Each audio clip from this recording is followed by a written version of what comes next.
The 37th Annual AU Summit gets underway in Addis Ababa in Ethiopia tomorrow. The theme of this year's summit is Educate an African Fit for the 21st Century. Leaders across the continent gather annually to tackle challenges. Several organizations are calling for the AU to prioritize prevention and resolutions of conflicts on the agenda. So what are the key focus areas of this year's summit? We are now joined by International Relations Minister Dr. Naledi. Pandor. Minister, good morning. Thank you so much for making time for us.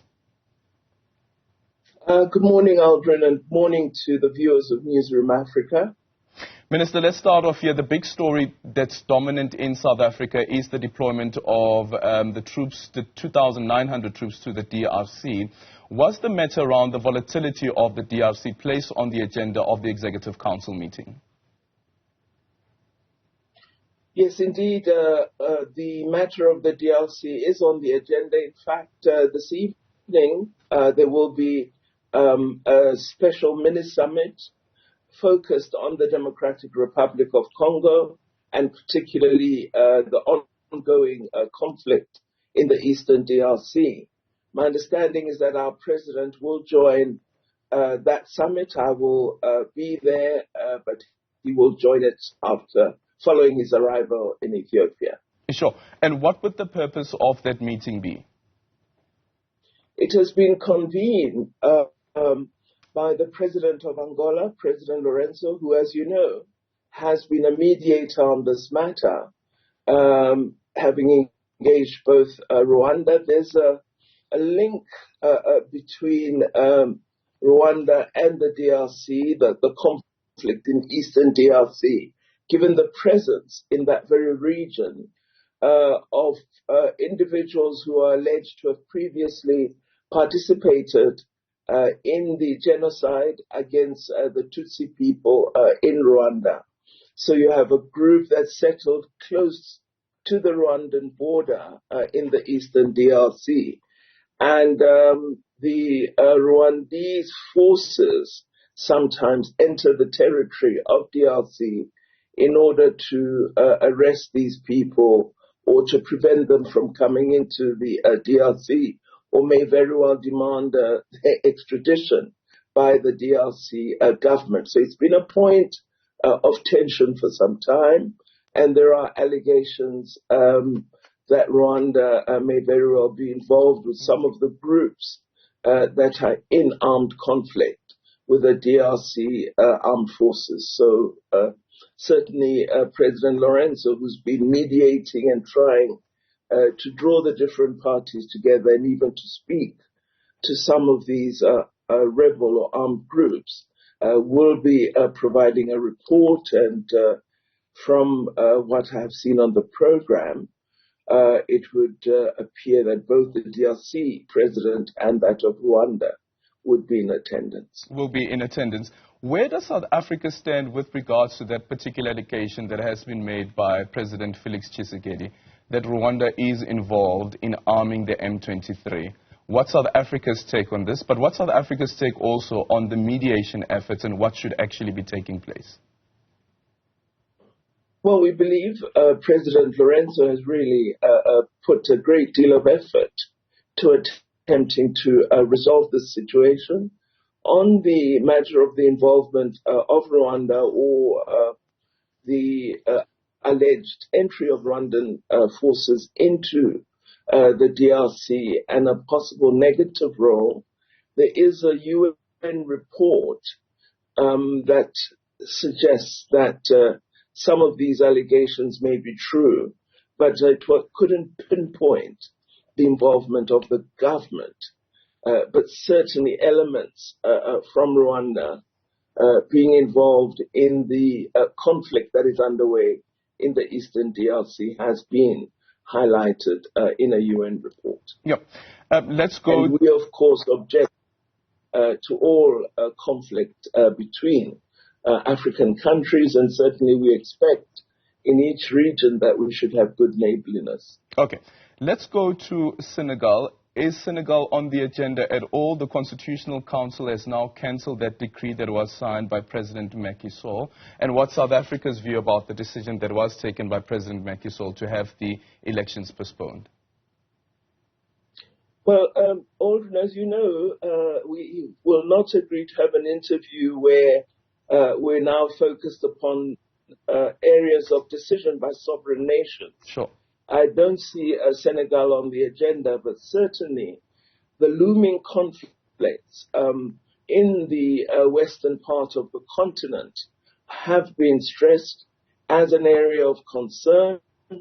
And so I would expect that from the leadership of the Commission of the African Union, that there will be meetings with various leaders to discuss what we believe is a really concerning development just throughout that region.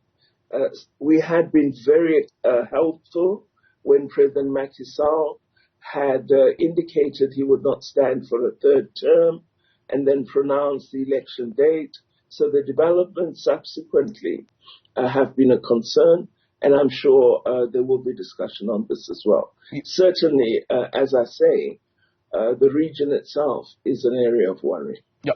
And then on the African Union, the new chair, has there been a decision that has been taken that who will be taking over as chair of the African Union post this summit?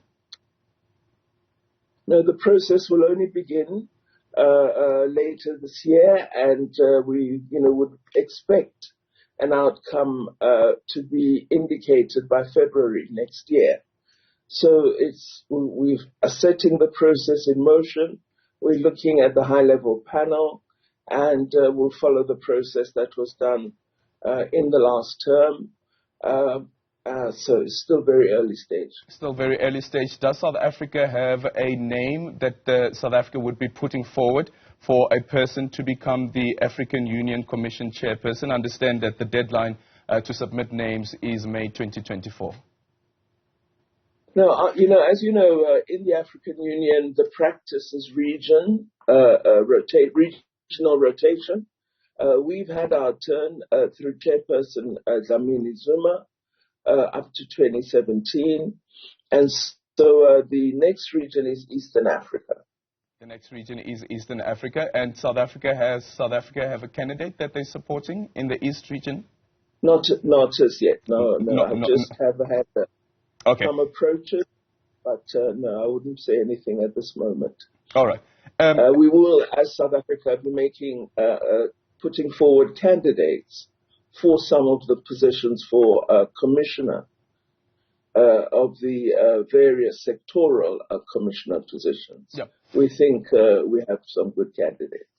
Last year, a decision was also taken to have the Israeli observer mission or the observer status be suspended.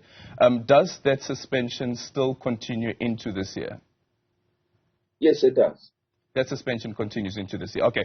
And speaking about Israel, has South Africa heard anything as yet from the ICJ? Not as yet. We've received confirmation from the registrar that they've received our letter. And if I recall last night going through my emails, or I should say this morning, I saw a letter from Israel with respect to the submission we've made. It was forwarded by the ICJ. Mm-hmm.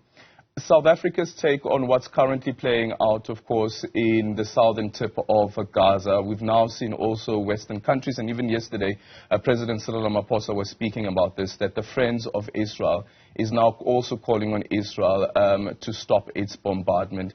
The over-the-top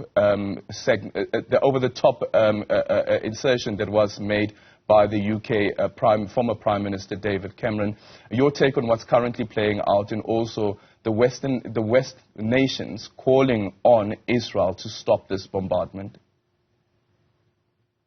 Well, I think we must welcome the statements that are being made. But the ongoing onslaught is so terrible, so tragic, that the developed countries that have been supporting and arming Israel will have to take much more action, practical action, in order for us to believe that the statements being made are genuine.